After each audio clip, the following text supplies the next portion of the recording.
morning.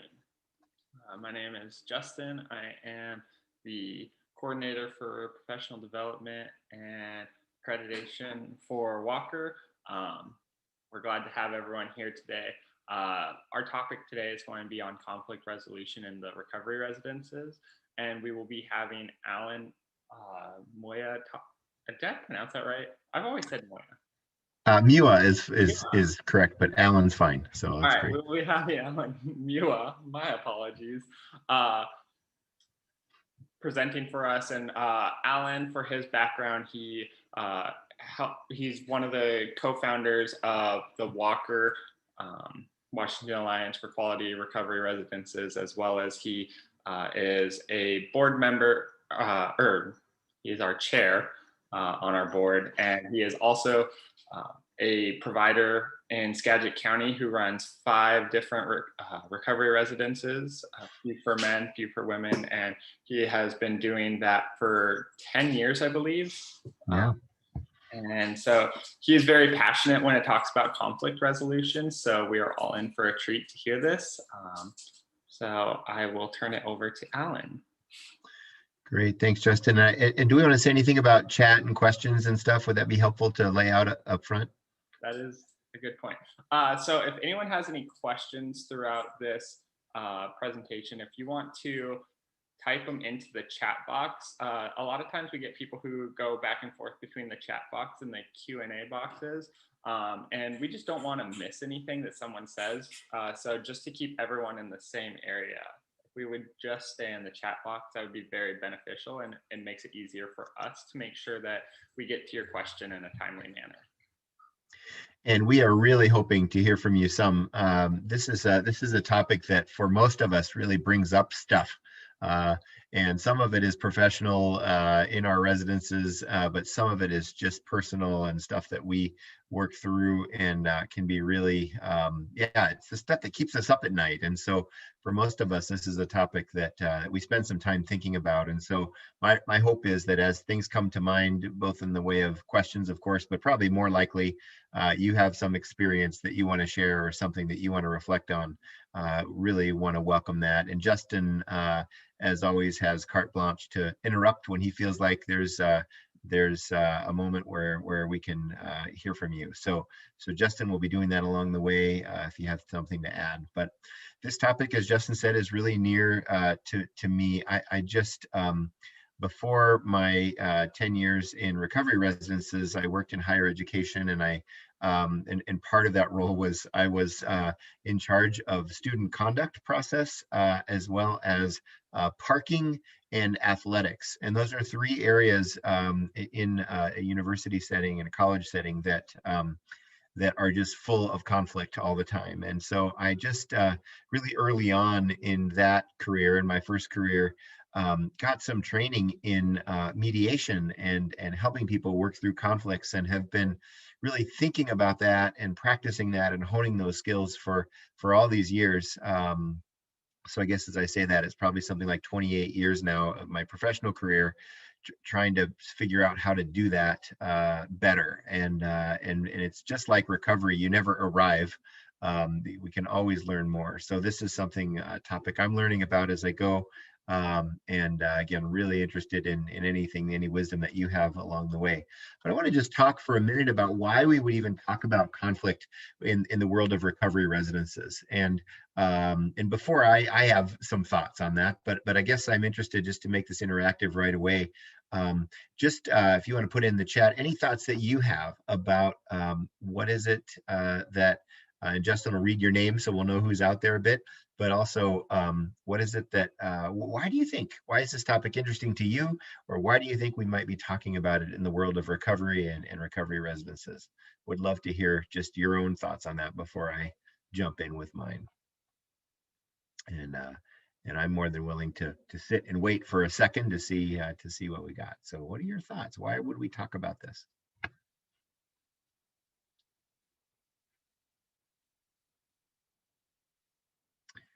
It is in our larger world. I'll as you're thinking and typing in our larger world, I'll say Boy, this has been a year, or a season, I should say, probably more, longer than a year, of course, in which our society has really dealt with how do we do conflict. If I were to give us a grade right now, it probably wouldn't be so great, as evidenced by either how we act on social media, or how we act, kind of what we're seeing in news coverage or infotainment or any of those arenas.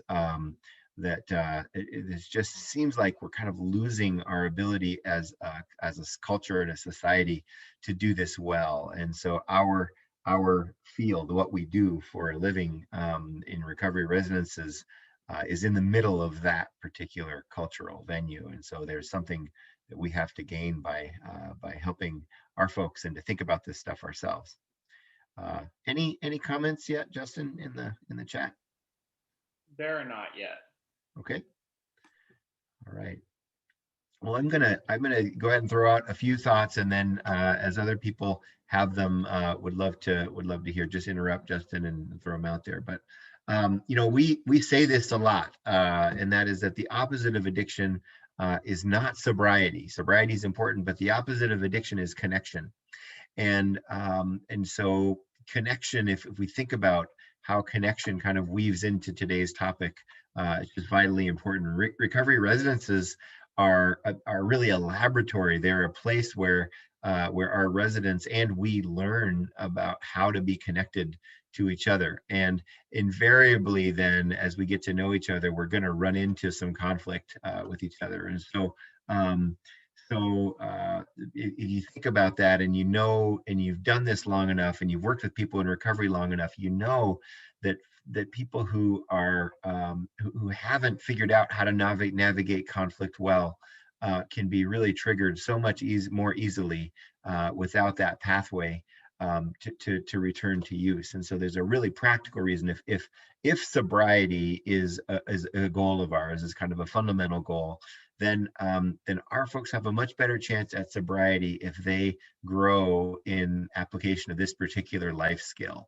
So if they can learn while they're in this laboratory of connection to do conflict well, they will be a lot more kind of immune to some of the pressures anyway that can lead them to return to use, because they've actually developed this. And so many folks during the time that they're using have let these muscles, these conflict resolution muscles, sort of atrophy, and so they've just not spent time really working on these skills. And as boy, all of us have more work to do in this area. And so if you just sort of took a break from that for 10, 20, 30 years or more, and just didn't practice doing conflict well during that time, there's some makeup to do. And so the recovery residence is a place where we help people kind of get to a better place and make up some of that skill loss. And then last thing I want to say here is that our staff need to know how to navigate conflicts between residents. So it helps residents, of course, when our staff know what to expect. Anyone who's been doing this long enough knows that conflict is going to happen, and we know in a lot of ways what those conflicts are going to be about. How many times are we going to talk about how clean the house needs to be, or how many times are we going to talk about the right way to load and unload a dishwasher, and how often that needs to be done, or et cetera, et cetera. We know what those typical things are about how noise needs to be handled in a house, or those kinds of things. So we have this sort of raw material all the time that seems to repeat itself over and over again. If the staff sees those things as opportunities instead of challenges or barriers, then boy, they're going to really help residents get a lot farther in this journey. And so we actually, as a part of the professional development we do at New Earth Recovery, which is our organization, we require our staff to go through mediation training. So I do some of that with the staff, but a few of our folks have been to actual formal mediation training that's offered by our local dispute resolution center. And we highly value that training. It's a 40-hour training. They go through it all week long, and they just immerse themselves in helping people navigate conflict. And I'll tell you, they come back from that really fired up and being able to see conflicts that happen in our homes as learning opportunities instead of the stuff that keeps you up at night and makes you, wonder why you got into this business to begin with. So so that's my list. There's more to say about that, but you can tell I'm pretty passionate about the idea that we need to know we need to be competent in dealing with conflict. Justin, anything to add from participants, or should we move on? There has not been anything added yet. All right. Okay, so here's a fundamental question, right? What's the currency of all of our relationships? Every relationship that we're in has this currency. And I'm going to answer my own question, but it also is a currency that's vitally important in recovery, which is another reason why we want to talk about it in this talk, but also related to recovery residences. And the currency is trust. And here's a little quote from Stephen M.R. Covey, and it says, this trust is the least understood, most neglected, and most underestimated possibility of our time. I really love that quote. And it says it all, that we're not real great at trust, and we don't think about it enough. But yet, if we master it, if we master the skills that it takes to build trust and to be trustworthy, then we have the possibility to really make a huge difference in the world and in our own lives and in the lives of others, the folks that we interact with. And so I think Covey really gets it right here, and such an important thing. We talk about trust in recovery, and I've heard this definition, and we use it a lot. I really like it, and that recovery, if you think about it at its core, is learning to trust again. And I don't know if that's new thought for some of you, but the idea that that somewhere in the backstory of somebody who is addicted, if you dig deep enough, you're almost always going to find a breach of trust or an inability to trust somebody. So if we can't trust other people to help kind of bear our burdens and to walk along with in life, then what we're left with is bearing our own burdens, and that leads to some really can lead to some really destructive behavior. So if I can't find safety in the presence of others, I have to create my own safety, and that is so often the root of addiction. So addiction is based in often a breach of trust or a lack of trust, and so recovery then is about rebuilding trust. So trust is this currency, and as we think about how we can help people build trust, conflict is really integral to that. So we'll get to that, but I just want to talk about what does it mean, just before we get into conflict specifically, how do we build trust with others, both for ourselves, becoming more trustworthy, and then building that capacity in others. The first thing is again, just as we even before we talk about conflict, is do what you say you're going to do. And then be honest about it. So how do we build trust? Is we actually become people of our word, and that's a skill that if someone is new to our residences, that might be a new one. They might not. I tell our residents a lot that, hey, we don't expect that you come to us having all this worked out. There's a reason why you're here, and we're here to walk alongside you as you figure this out. So, and most of our folks, if I'm honest, don't come to us being particularly honest. They haven't developed that skill so often, and so they need to do some muscle building in the area of really being able to share what's really going on with them. So in order to be more trustworthy, we do what we're going to say we're going to do, and we're honest. We right wrongs. So when we make a mistake, we own those mistakes, and we apologize if we can do that from a sincere place. We do good work. In other words, we strive to, keep our commitments, but also when we do a job or commit to do a job, that we do that well, and that's a way to build trust with other people. We listen first. We're going to talk about this later, but rather than just needing to be heard all the time, we really pay attention to what somebody else is saying. And we extend trust to others. So this is really important as well. If we want to be trusted ourselves, then we've got to give a little to somebody else and let them rise to the occasion, and consequently then the response tends to be then that they trust us back.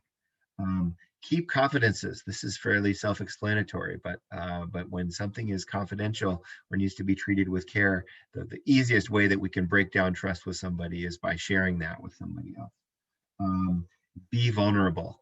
So this one might seem kind of strange on this list, but vulnerability breeds vulnerability. And so if I want you to trust me, I need to show you a bit of who I am first. And for some of us, that's a really difficult thing to do. So there's a risk involved in building trust. Um, and then the last one is, which we're going to talk about the rest of our time together here, is to do conflict well. So, so why might that be? Why do we need to do conflict well in order to build trust? Well, I want to talk about that here next. Alan, we did have a comment come in that says conflict resolution is not only a key in recovery residences, but in all of our lives. I personally look forward to taking a dispute resolution course, and that was from Jason. Yeah, great, thank you. Yeah, it really is. It's vital to the and as I work with residents on this question, and they are asking, why do we got to talk about this? It's just uncomfortable, you know. Who's comfortable going through conflict? Well, it can be uncomfortable and it's vulnerable, but what I talk about and what I learned in my own story is as I've gotten better and better at working through conflict, my marriage gets better, my work relationships get better. I get asked to be involved in a lot of things. I have to say no to the number of things I'm asked to be involved in because of being able to just do this sort of navigation. So you're absolutely right, Jason, that there's so much. Boy, we've got to learn to do this better, and as we learn to do it better, it applies absolutely positively to the other things in our lives. So here's just some thoughts about the connection between relationships and trust, and how conflict kind of bridges that gap. The first thing is that conflict is inevitable. And by that I mean, as we are in a relationship with another person, the more we get to know a person, the more likely we are to disagree about something. And I heard a quote once that if two people agree about everything, one of them is unnecessary. And I say that a little bit tongue in cheek, but the reality is, in honest, growing relationship, we're going to have conflict with each other. So we can't avoid it. If we're honest, we can't avoid a disagreement or something that's going to come up in a relationship. An honest, growing relationship can't exist without conflict. And so how we navigate the conflict with somebody else has everything to do with the depth and the quality of the relationship we'll have with them. So if you're looking for a way to grow your relationship with someone you really care about, whether that's an intimate relationship of some sort of romantic relationship, or a friendship, or a work relationship, almost always the key to growing deeper in that relationship is to talk together about how you do conflict. So at the end of the talk today, we're going to talk about how in a house setting we could do that. So we want to have better relationships in this house. So can we agree to a set of behaviors that we're going to adopt as a house to do conflict well together, or to walk through important decisions together? So conflict becomes this key to being able to do all kinds of relationship, and the whole thing is about trust. So if we're never stagnant in our relationships with each other. We have what I call trust sensors in us, and our trust sensor is always asking the question, do I want to go deeper in relationship with this person, or do I want to protect myself from this person? Our little trust meter is always going off, and it's answering that question. And so conflict is sort of like, and if that's true, then conflict becomes this sort of a kind of supercharger to that dynamic. So when I'm in a conflict with somebody, my trust meter is asking, do I go deeper in relationship with this person, or do I need to protect myself from this person? And so somewhere in there, our conscious minds, while our trust meters are doing a lot of this subconsciously, our conscious minds need to answer that question. Do I want to go deeper in a relationship with this person? If the answer is yes, then I need to be really deliberate about how I do this conflict. So conflict then becomes not just something to fear or avoid or power through, but it becomes something that is an opportunity to build depth in relationship. So any thoughts about that? Just the connection between trust and relationship. Right. I'm going to keep going, and Justin, just as you're doing, just interrupt along the way if someone has thoughts. So In order to do conflict well with other people, we really have to start, as always, looking at ourselves and to say, what is my natural bent when I'm faced with this sort of initial disagreement with somebody? So here's one bent, and we call it aggression, right? And aggression is sort of the bull in the china shop metaphor comes to mind. Someone who is aggressive is somebody who uses anger to get what they want. And they may not even be doing that consciously, but it turns out research tells us that about 20% of us in the United States tend to be more aggressive than passive. And so what that means is that if you do the math, you figure out that 80% of the time, an aggressive person is going to get their way. So aggression becomes, it works for people, and so they continue to use it. And so if I need to get control of the situation because I'm afraid of something else happening, then I'm going to use aggression or anger as a tool to get there. And so if I talk about kind of the goals of each of these conflict styles, I would start off by talking about aggression, and I would say that the goal of aggression is to win. And other kinds of ways to articulate that would be to gain control or to get what I want. But my goal in being aggressive with somebody is to defeat them in order to get or to break down a barrier. A person is in my way of getting what I'm asking for or what I need, and so I push them in some way. So the problem, of course, with aggression is that it's destructive, and it is a kind way of saying that is it's disrespectful. So I can be really honest, as a value we talked about a couple minutes ago. I can be really honest as an aggressive person, but not be respectful and do a lot of damage to my trust relationship with somebody else.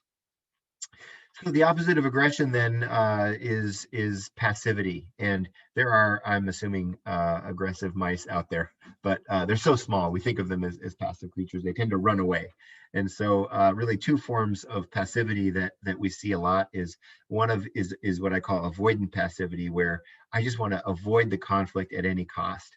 And then the other form would be submissive passivity, where I'm willing in any kind of situation to just lose the argument in order to get to that place.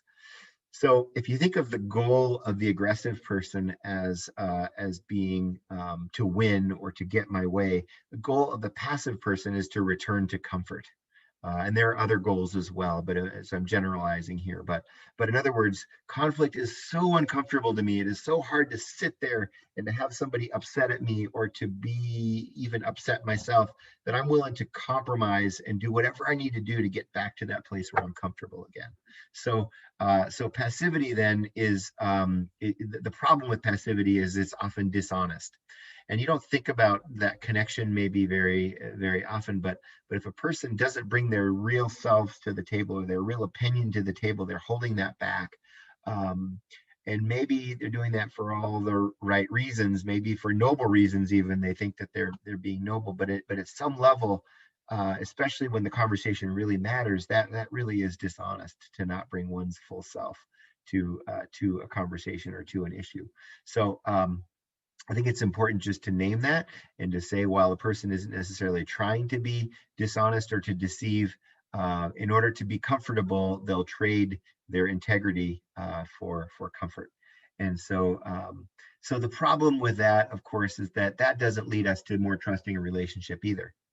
And I'll talk about this dynamic real quick. Is so in a conversation or an argument or a critical conversation between an aggressive person and a passive person, once that gets resolved, and the typical resolution of that, if both of them are true to their styles, typical resolution of that conflict is that the aggressive person gets what they want, and the passive person gives in.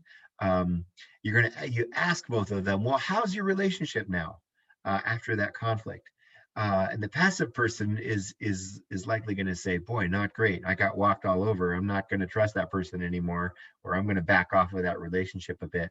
But you ask the aggressive person how that went, and their answer might be very different. And I've heard this in a lot of relationships. They might say, hey, I think we're doing great. and if they're not reflecting very much on what just happened, they expect that the passive person, if they had something to say, would say it. and that doesn't necessarily happen. And so they may have a very distorted view of what happened in that conflict. And again, because they got what they want, they're happy. They may perceive a different level of trust in the relationship than the one that actually exists. So that's a real conundrum that they get themselves into. And this is a pretty common pattern.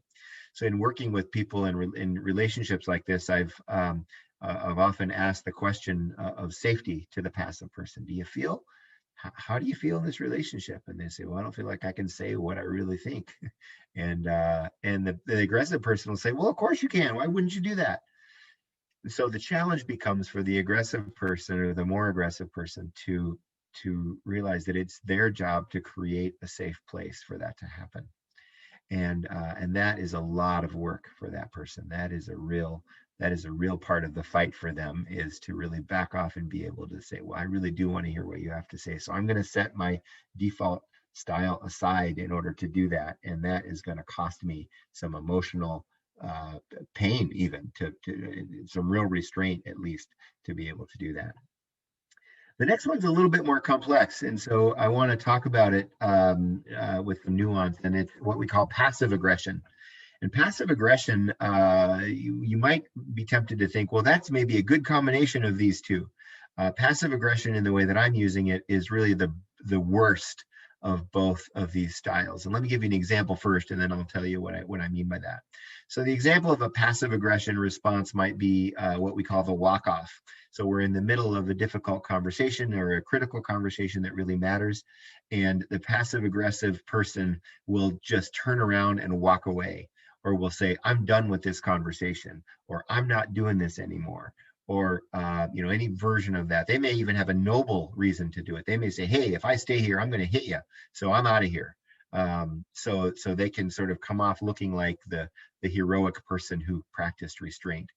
But passive aggression at its core is extremely aggressive. There's nothing passive about it. What's passive is sort of this deception that somehow I'm being noble and walking away. And so instead of using aggression as the tool to get what they want, passive aggressive people use the tool of disengagement, which is sort of hard to think through. But disengagement is this sort of really tactical approach that says, if it's not going the way I want right now, I'm not getting what I want. Instead of powering my way through, I'm just going to disengage. And we're going to talk about this when I want to talk about it. And that becomes it's super toxic. So it is both disrespectful, which is the downside of the aggressive style, and it's dishonest, which is the downside of the passive style. So in that way, it's the worst of both worlds. Another form of passive aggression is sarcasm. And so most sarcastic comments are passive aggressive in nature. In other words, I say something that's kind of biting, it has a bite to it, and the message is pretty clear what I mean, but because it's a joke, I don't really have to own it, and I don't have to take responsibility for it. And so I can say, well, nice speech, or nice shirt, or boy, that was friendly of you, or something like that. And there's a bite to it, and I'm calling you out for something that I don't like. But instead of actually having a conversation or making a request of you, I just deliver this biting comment, and then when you respond, I can say, I was just joking. It's just a joke. Can't you take a joke? And so it's extremely aggressive. And then it leaves you, as the person across from me, with no recourse to actually answer back. And so I'm learning with passive aggressive folks to just ask the simple question, wow, is there something we need to talk about? Or have I offended you in some way? Or is there something underneath that you want to say? Or what do you really want to say? Can we talk about that? Takes a lot of courage, because of the aggression of that passive aggressive approach is really just as difficult to deal with as just straight on aggression. And so in order to enter into the conversation and go deeper, I have to practice that it really is a lot of discipline, especially for someone who leans toward the passive, to really enter into that well. So just going to open it up one more time. If there are any comments, questions, suggestions about anything about the conflict styles themselves. And as you're thinking about anything you want to add or write, what I'll throw out is that Generally, most of us tend to lean towards passivity or aggression. That tends to be our style. Passive aggression, almost all of us have learned to do. And passive aggression, I see a lot in our houses. I see this as a really common response that people have learned. And another version of passive aggression, I just want to pile on here a little bit, is the silent treatment.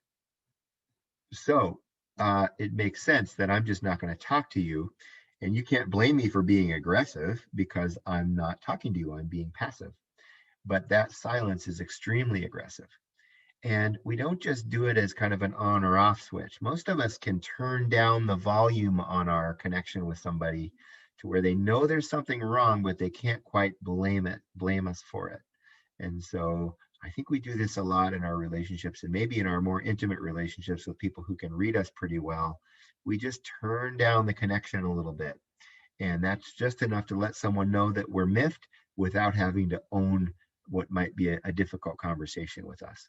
So passive aggression is just toxic. It's destructive to relationship, probably more so than the other two styles even. And yet it probably is the style that most of us have learned to use at some level or another, whether it's through the silent treatment or sarcasm or other kinds of styles. Or tactics, I'll call them. All right. Hearing no comments there, I'm going to keep rolling along. And again, you can always ask and make suggestions along the way. So what we want to shoot for then, I sort of blew my own sort of punchline here, but what we want to shoot for is something that I call assertiveness. And there are other ways to use the word assertiveness. I've used, I know there are a couple models out there that use assertiveness as sort of the word that could be interchanged with aggression. And I'm going to use assertiveness in a healthy way here. So I'm going to talk about assertiveness as something to aim for. And I want to talk about sort of the characteristics of what it means to be assertive. And so when I'm having this conversation with residents, I'll get them to brainstorm a little bit. So I want to do that and ask you, again, hoping for a little bit of interaction here. When you think about someone who is assertive, and that, so as opposed to those other three styles that we talked about, how might that look? So asking for adjectives here that are just super brief, 1 or 2 words that talk about what assertiveness looks like that's healthy. So would you be willing to contribute something for that? Anyone willing to put something in the chat there?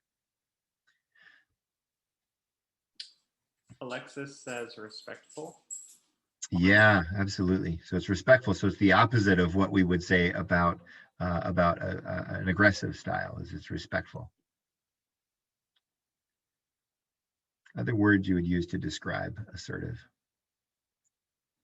I'll just throw in the other two. It's honest, right?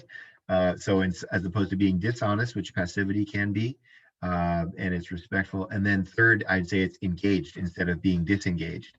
So our propensity is to be the opposite of these three, or maybe just one of these three in our conflicts. And so first and foremost, when we're trying to be assertive and do conflict well, we need to do these three things well. So when I'm in an argument or a conversation, I really don't have arguments much anymore, but when I'm in important conversations, these are three things I want to keep in mind. I want to be honest, I want to stay engaged, and I want to be respectful so that I can keep the conversation going in a healthy direction.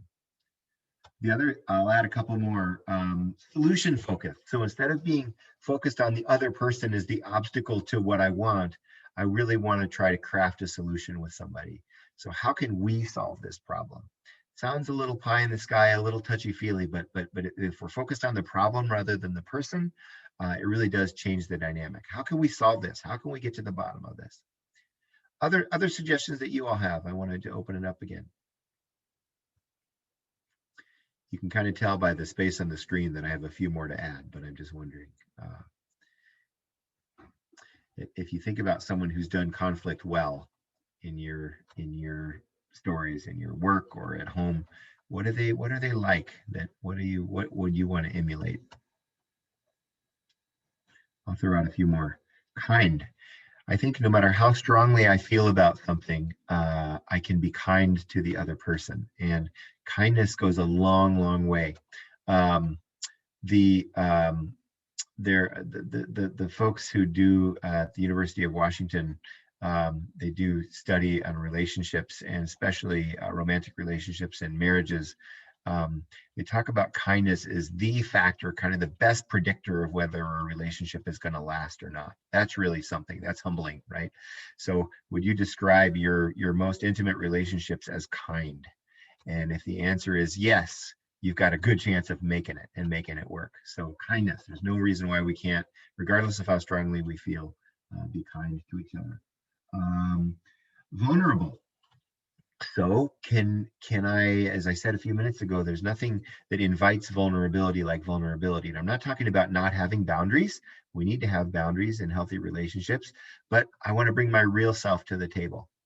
And I want to just reflect on during times that I've had successful mediation conversations with people. The mediations that succeed, you'll see right in the middle of that conversation, things will be really tense and people will have their guards up and all of their defenses and their pieces of paper with all the reasons why they're right and the other person's wrong. And all that stuff comes to the table and it's all kind of spent. And then there comes a moment where one person will risk saying something like, wow, I'm just so sad, or that really hurt me when this happened, or something where the other person across the table from them has a chance to glimpse them as a real person, as a real human being. And I call that moment in those conflicts, I call that the click. And the click, when the click happens, within 5 or 10 minutes after the click, the conflict almost always gets resolved. There's something about being able to see each other as human beings in a conflict. And those of you who've been in conflicts yourself, where you've seen this, or with others, where they've actually taken the time to really sit down, engage, and work through it, they get to the click, and all of a sudden everything changes. You know exactly what I'm talking about. So vulnerability. Can I risk being a little bit vulnerable myself in order to invite that in somebody else to get to a better place in the conflict? And then, yeah, any others? Any others? That's my short list. I could probably add to it, but I want to try to keep it simple. All right.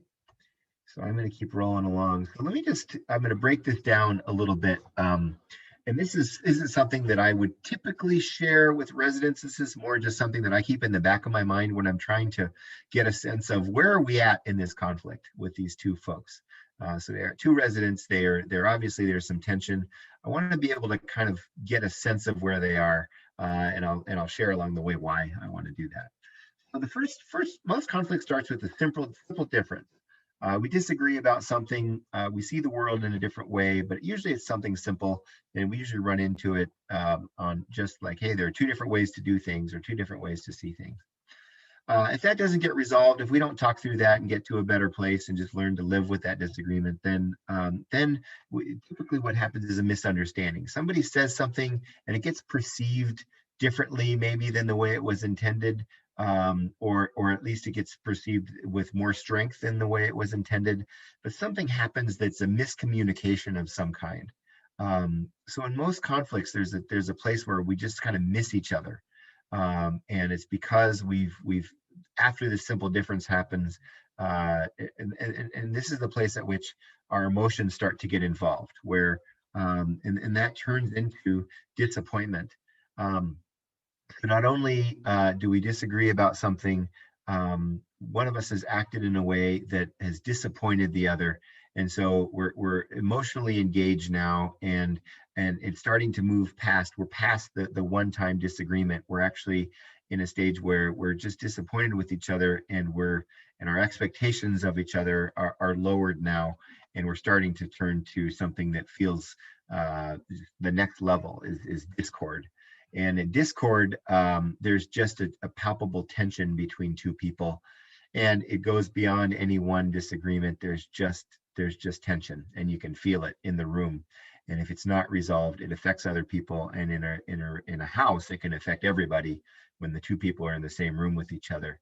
And then at the most extreme, then it turns into polarization. So in polarization, if Justin says that the sky is blue, I don't believe it because Justin said it. And it sounds ridiculous, but it really is ridiculous. When we're polarized, no matter what the other person says, I see an ulterior motive or something that's about our relationship or that's difficult. And so I can't see that person through a regular lens, much less a compassionate lens or an identification with them kind of a lens. I see it as just as polarized. They're the exact opposite of who I am or what I think. And by the time we get to polarization, to try to resolve a conflict at that level is really, really difficult, if not impossible. So the reason why I share this is because is to just make the point that if we can stop something while it's at a simple difference, we see a difference of opinion arise, and we can help someone walk through that. And even if it's just, hey, we're going to agree to disagree about that, and that's okay. It's okay to see this in two different ways, but there's good communication. There's respect and honesty and vulnerability and appropriate amount of engagement. And it gets resolved, even if there's not agreement. It can be done at that point. But as we get down into misunderstanding, or we create an environment where misunderstanding can happen, and especially if we don't talk through the misunderstanding and set each other straight on what was really going on, then we get into these lower levels. And by the time we get to discord, it becomes really hard to resolve, because it's bigger than any one disagreement. It's something that we kind of carry around with us toward another person. And then by the time two people are polarized, it's nearly impossible to get to a better place with them. And it really is kind of locked in at that point. And that's Hatfield McCoy kind of stuff. No matter what's going on, no matter what the subject matter, we're going to disagree with each other on it, because there's this thing. So the conflict is no longer about what started the conflict. The conflict is about this thing between us. So that's a typical kind of anatomy of a conflict if it's left alone. And anyone who's sort of watched that or been a part of that can relate to, maybe you might use a little different words to describe it, but we start with a simple difference. That's what sets us off, and we end up polarized.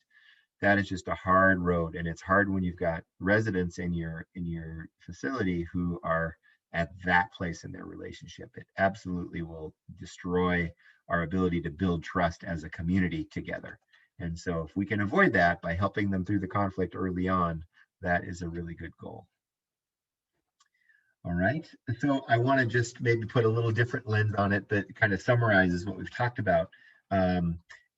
So we start in our relationships with what we call pseudotrust.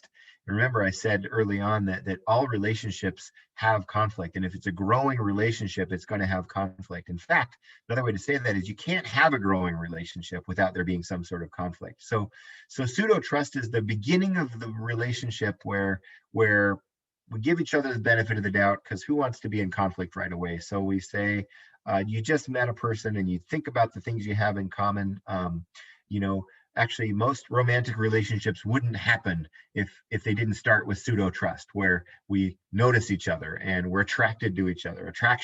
Physical attraction is all about pseudotrust. We know nothing about that person except for they're pretty hot, right? And so they're pretty good looking. Something attracts us.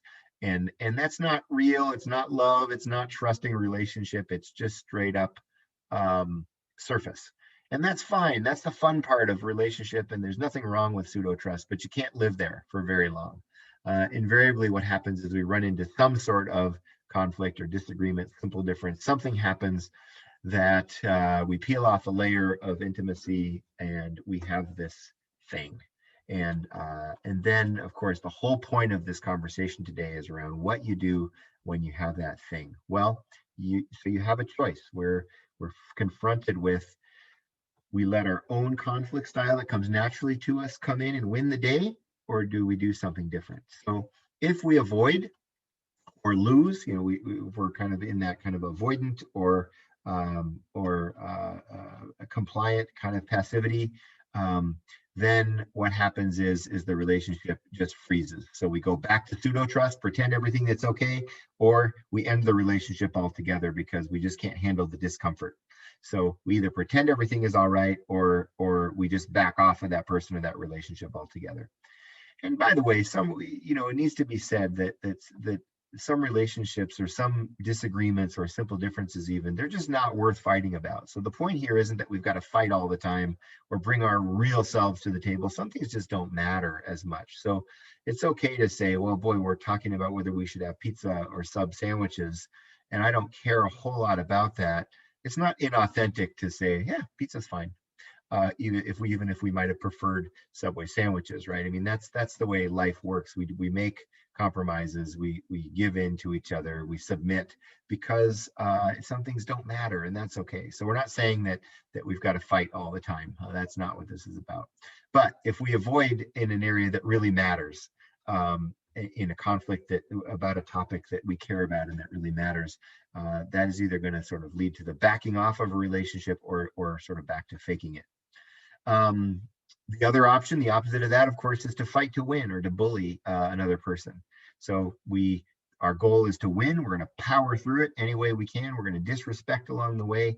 And that, of course, is extremely dangerous to our trust relationship. So again, we end up in the same place. We're either going to pretend nothing happened and just try to fake it till we make it, or that's going to lead to real destruction in a relationship, and we're just not going to talk to each other in any kind of real meaningful way anymore.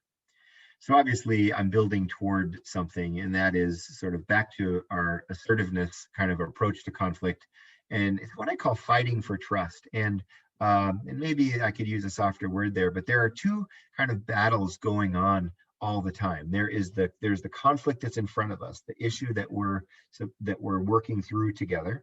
That's one fight. It's conflict, argument, crucial conversation, whatever you want to call it. That's one thing. And so that's the thing that's going on in the surface. Maybe the more important fight is what's going on internally, and that is my own conflict with my conflict style.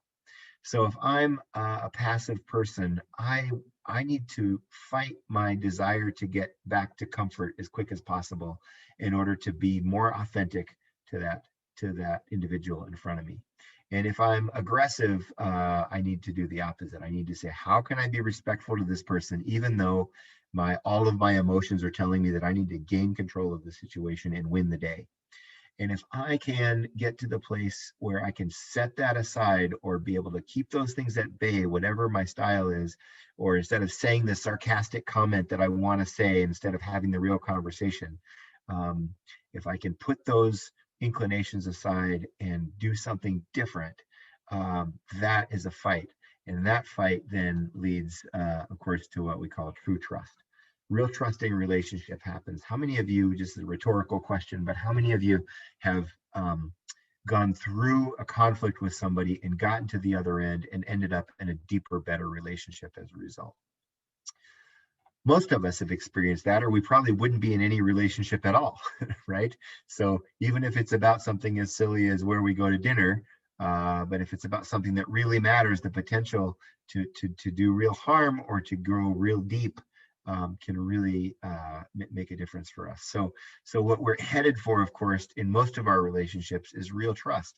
So whether that's a romantic relationship that leads to real intimacy on all levels, or it's a work relationship that we really want to have a level of trust with somebody.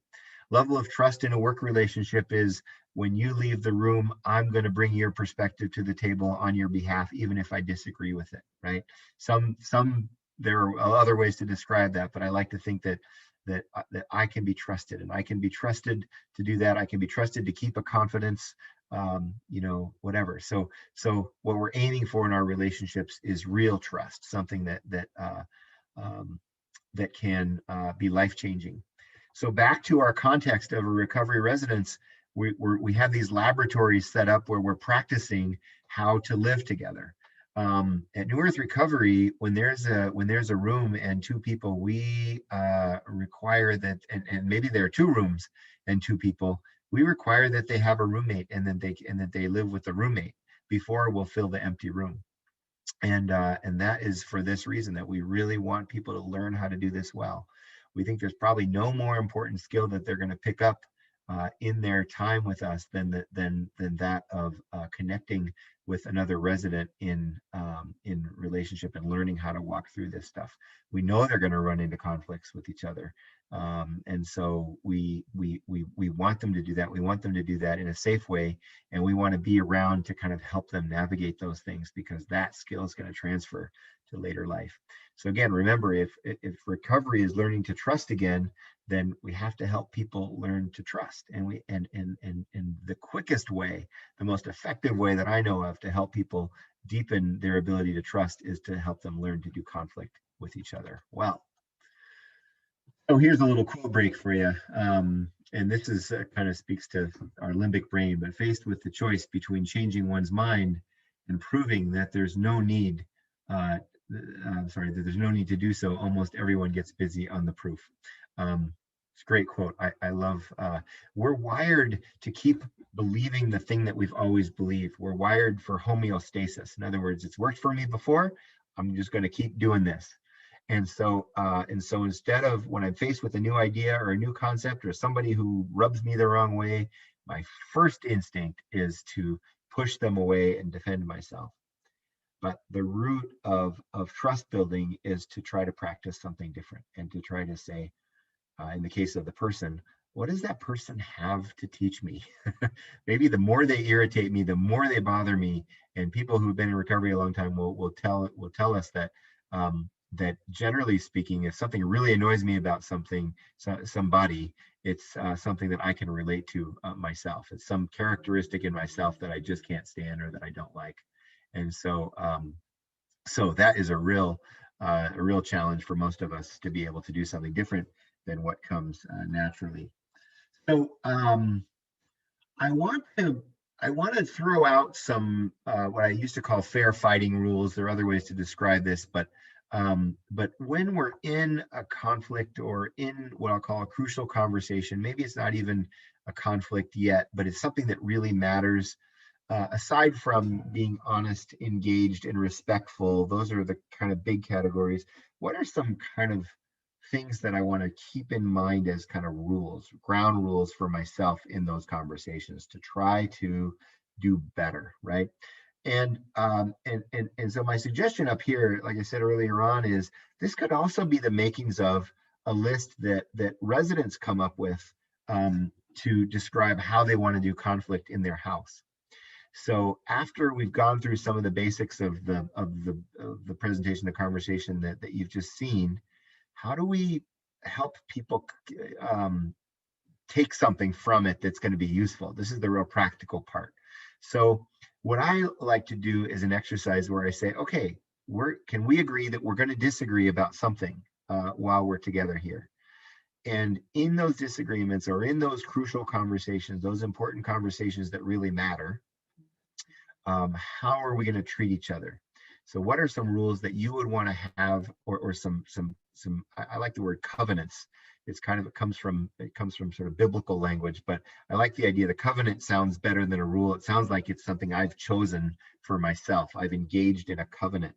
So I really like that. There are neighborhood covenants, right, that we agree on together in order to keep the neighborhood good looking and safe and a place where you'd want to live. We have this set of covenants. So we have community covenants around how we treat each other when we disagree. So I want to open up again before I present my list and just ask, what would you put on that list? What would just like, what are some ground rules that you would want in a place that you live or in your home or maybe even at your workplace that you think might be good for this list? I would love to get a little bit of input here from your folks. Just throw them out. And if anyone wants to talk, let Justin know that as well. And we're glad to unmute you and have you be able to share if that's a more natural way to communicate.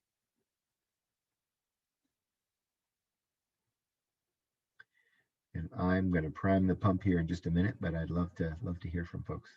What would you add to this list?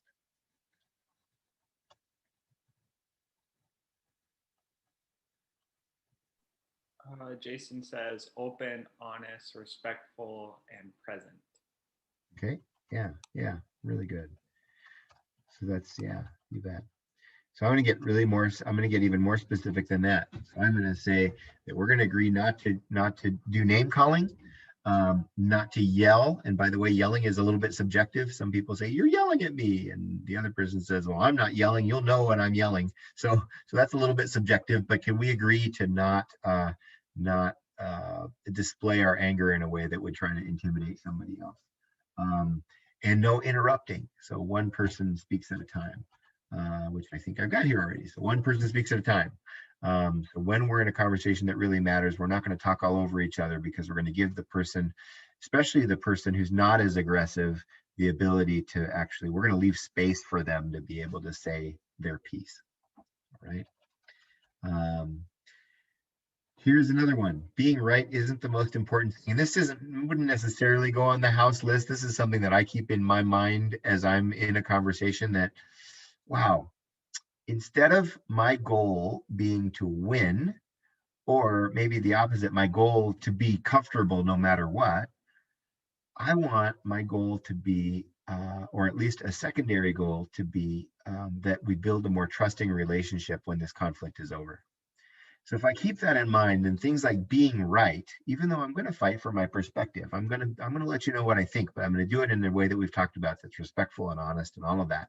But I'm going to keep in the back of my mind that me being right or proven right isn't the very most important thing in this conversation. And I'll tell you what, if you practice that in your relationships day in and day out, it will serve you well. So again, this might not be something that residents come up with on their list, but it's something that I keep in my own mind. Here's one that's kind of a classic. You've heard this before, no doubt, that we're going to use I statements instead of you statements. So instead of saying instead of saying you do this and it happens all the time and you need to knock it off. Instead of that, I talk about what the effect is on me of that statement. So I have a little tool here, OFNR. We call it Offner. And Offner is a tool that we give to our residents, and I'll share it with you. It starts with observation. So here's what I see is happening, or from my perspective, here's what I see. Feeling. So how does that impact my feeling? So when this happens in our house, it makes me, I feel ashamed, or I feel disrespected, or I feel nervous because there's all this tension and people are yelling, or I feel, disrespected because the noise is so loud, whatever that is. But I'm going to actually name the impact on me. So that's the vulnerability part of this. And then the next part of vulnerability is a need. I have a need. I need to be in a house that I can sleep in at night, or I need to be able to feel like I can leave my stuff on my dresser and that it's not going to get touched. I have a need for security. I have a need for respect, et cetera, et cetera. So we can name a lot of different things that could happen in a house setting. And then a request. This is the real key to all of this. So instead of just leaving it with here's all the things you've done wrong, which is how someone could read the rest, right? But to say, so in the future, could we agree to this? Would you agree to not entering anyone else's room unless you have permission to be there? Which could be a good house rule anyway. Or would you agree that every Tuesday you're going to be the one that empties the dishwasher? Would you agree that when you mow the lawn, you're going to fill up the gas can after each time instead of leaving it for the next guy to do? Would you do that? And it's a good request if a person can say no to it, right? So it's an open-ended request. It's an honest request. It's not a manipulative request, but it's a real deal question. A person might say yes, they might say no, or they might say, but I can't do that, but I could do this. And then we're negotiating and we get to a place that both of us can live with that response. So Offner is a great tool. Observation, feeling, need, request. And if someone can practice that, and if that's a great way to approach any conversation that's kind of difficult and weighty. I want to tell you what I see. I want to tell you how it affects my feeling, what I'm feeling. I want to tell you the need that I have, and I want to make a request of you. And it really is respectful and honest and engaged. It's a great way to connect with folks. All right. Here's one. Again, there are a lot of ways to say this, but get support instead of picking teams. So when I'm in a conflict with somebody, there's part of me that really needs support. I need to know that I'm not losing it, that I'm not being unreasonable. I need to know that that people like me, even if this other person doesn't like me. I need to know that people think I'm an okay person. So I need support when something difficult's going on. In 12-step circles, this is a great role for a sponsor. A sponsor can give you support, let you know you're okay. Yeah, you're doing great. Hang in there. Okay. But a good sponsor is also going to say, what's your part in this, right? And so when I go to get support, I'm not picking somebody for my team against somebody else.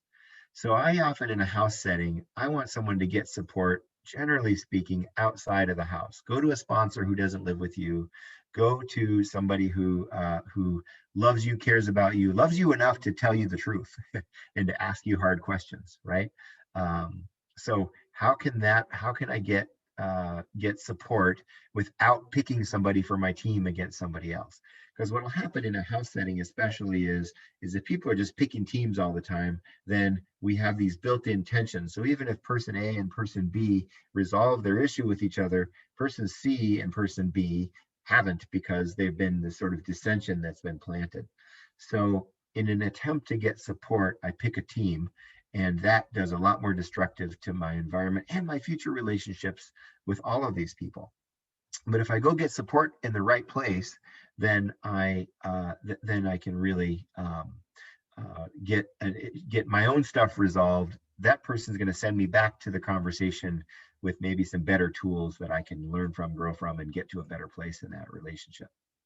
So get support instead of picking teams. Another way to say that, or maybe an offshoot of that, maybe it's another thing altogether, but is talk to the person you have a problem with before you go try to spread that problem to other people, right? So instead of backstabbing or gossiping, and maybe that should be its own thing, but no backstabbing or gossiping, right? But somewhere I want to go directly to the source of my conflict, or the person with whom I'm having the conflict, and try to resolve it there. Even if I need to get support along the way, I go do that, but then that person is going to direct me right back to where I need to go in order to really resolve it. Here's a really important one, and boy, we violate this all the time, and I use we because I'm guilty of doing it, but we shouldn't do conflict really in writing, in text or email. It's too easy to send off something, and depending on who you read, 70 to 90% of communication is not the words, but it's the nonverbals. It's the tone in our voice, even it's the way that we look or act, or what we do with our arms and our legs in the conversation. All that stuff is missing in email and text.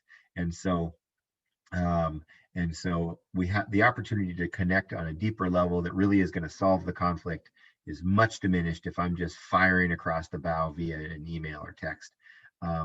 Boy, you can see I've seen these when I worked in helping conflict situations in a higher education setting. I would see an email string between a faculty member and a student, and I could see it starting, and you could see simple difference, uh, misunderstanding, disappointment, discord, polarization. These people are not going to talk to each other anymore. You can see it in one email thread, and part of it is because they didn't choose to talk to each other. They chose to do this over email instead, and it's just toxic. So anyone who's been involved in a texting battle knows exactly what I'm talking about. It's really destructive. So if you have an important thing to say to somebody, I tell residents, say it. Get them on the phone if that's the best you can do. But better still, go for a walk and try to walk through and literally walk it out in person. Here's one: avoid the words always, never, and but. So, but maybe not as much, but I'll give you a specific context. But always and never are absolute words, and they almost always take a conversation sideways. So when I'm in a conversation with somebody and I hear you always do that, then I'm going to argue about that, because I'm going to say I don't always do that. There are times I don't do that, or never. You never take out the garbage, or you never do your work around here, whatever that is. I can argue with that. I can say I just did it 2 weeks ago, and the issue was that you didn't do it last week. So if we can not use those sort of triggering words, that's really helpful. The word "but" is an interesting one. Often there are clauses, so we say you're a pretty nice guy most of the time, but ...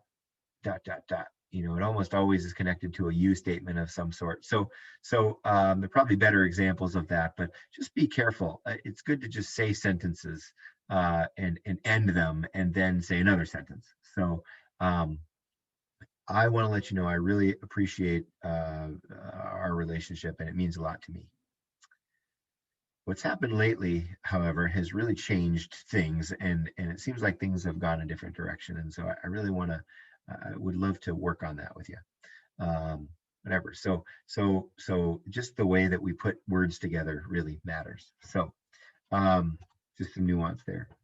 Another one.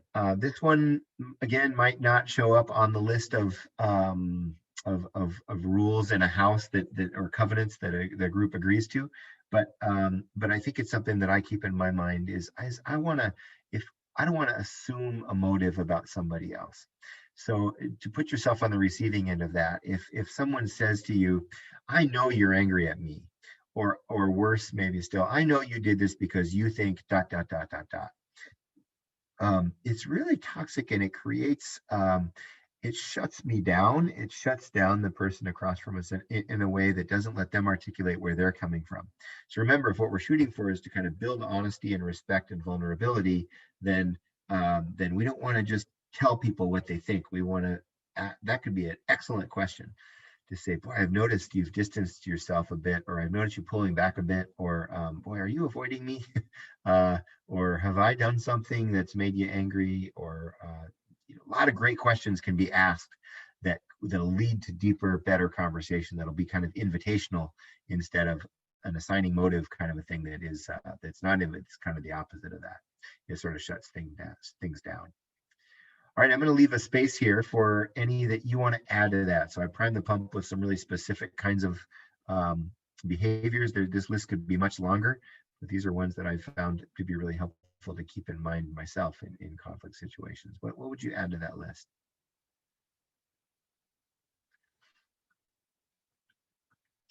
And Justin, you yourself are more than welcome to add anything in here if there's anything that you think of that helps you when you're in conflict.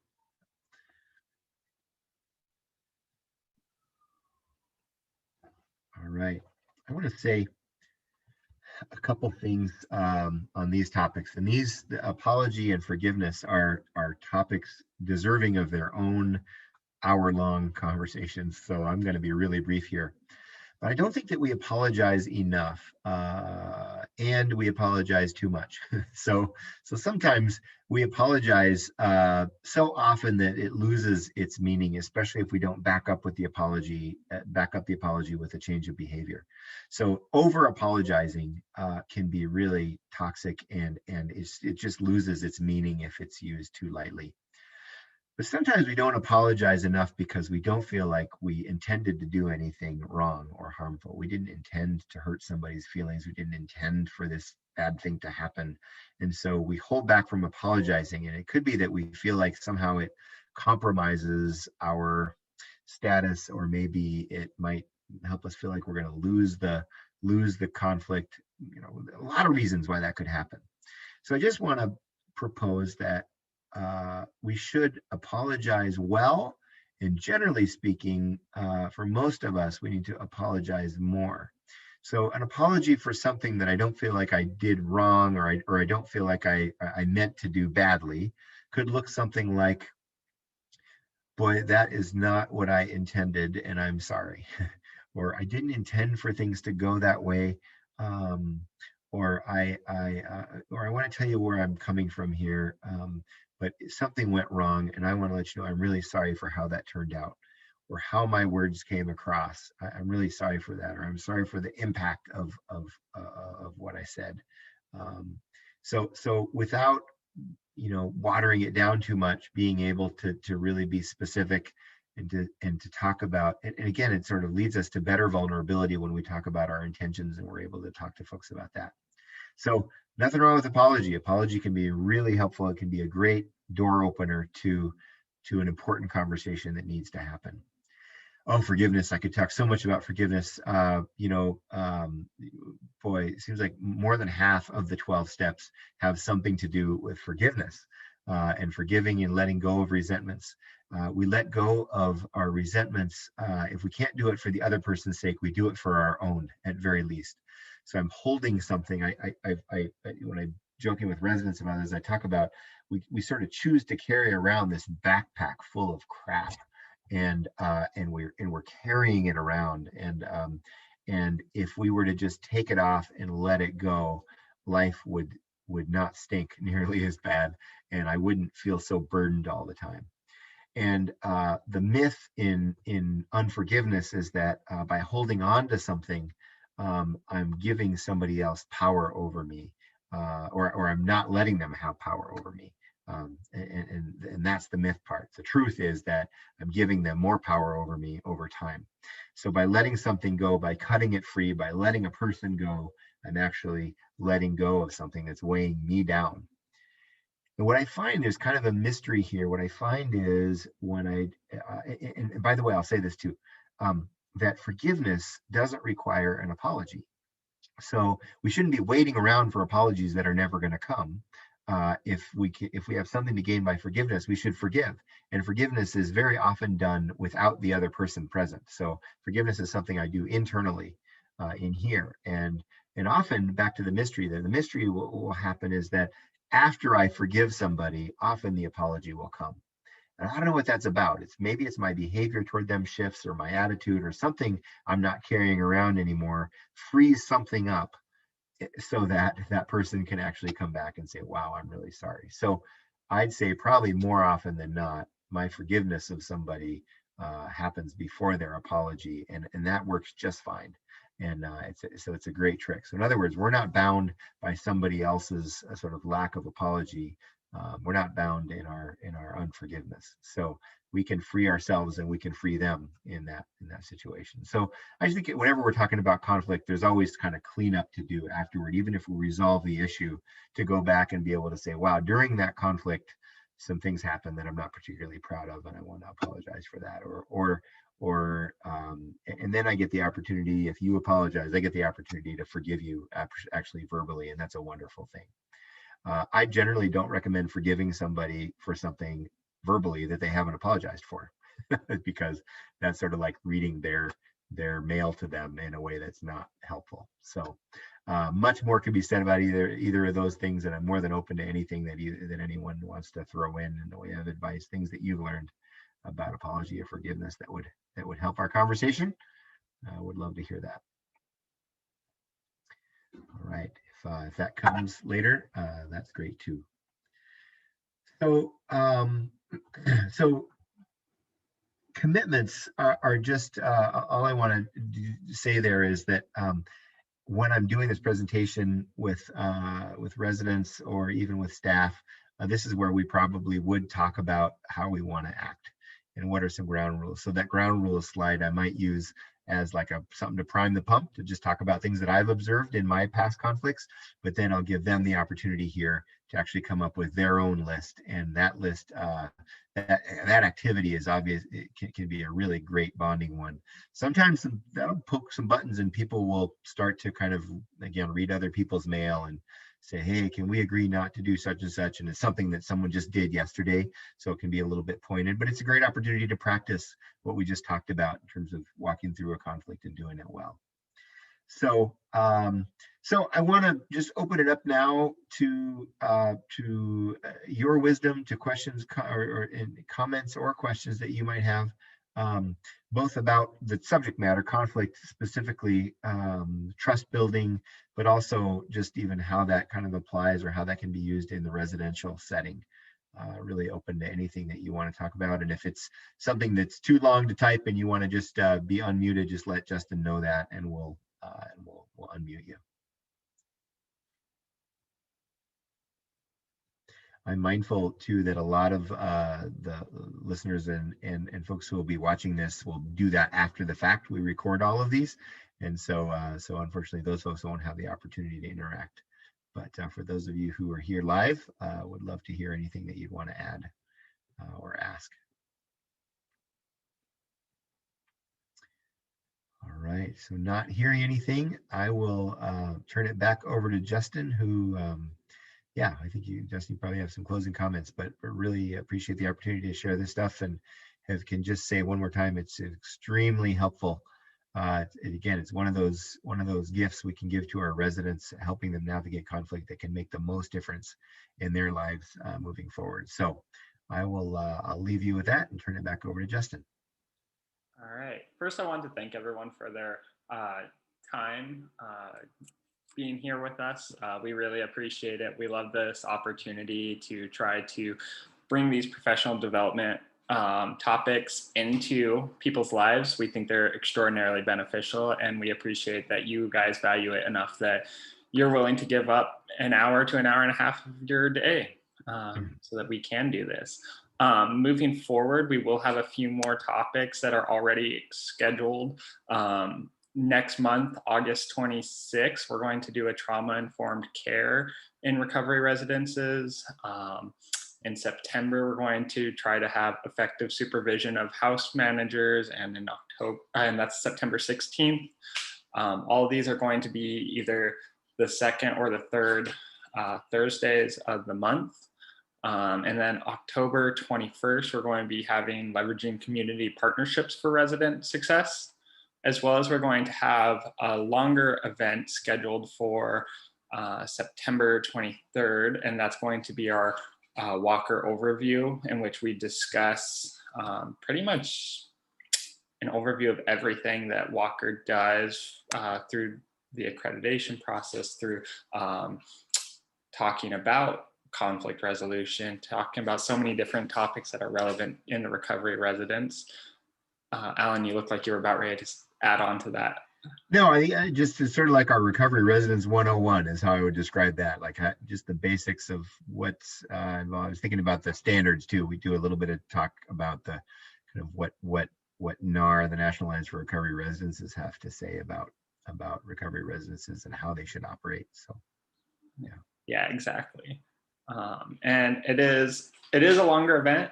We start at about 10 o'clock and it ends at roughly 3 o'clock, but we have a 45-minute lunch break built in, as well as a few other breaks. But it's a really good opportunity to engage in discussion. We try to make it as interactive as possible. So we strongly encourage that people who haven't seen it, they join us in that. And then I believe we're hopeful that in November we'll actually be able to have an in-person event, but details on that are not quite ready for us to put out yet, but we're very excited about it. And then if anyone wants to sign up for these, let me pull up, I'll put in the chat the link to our events page where you could sign up for all of these. And it has our updated calendar.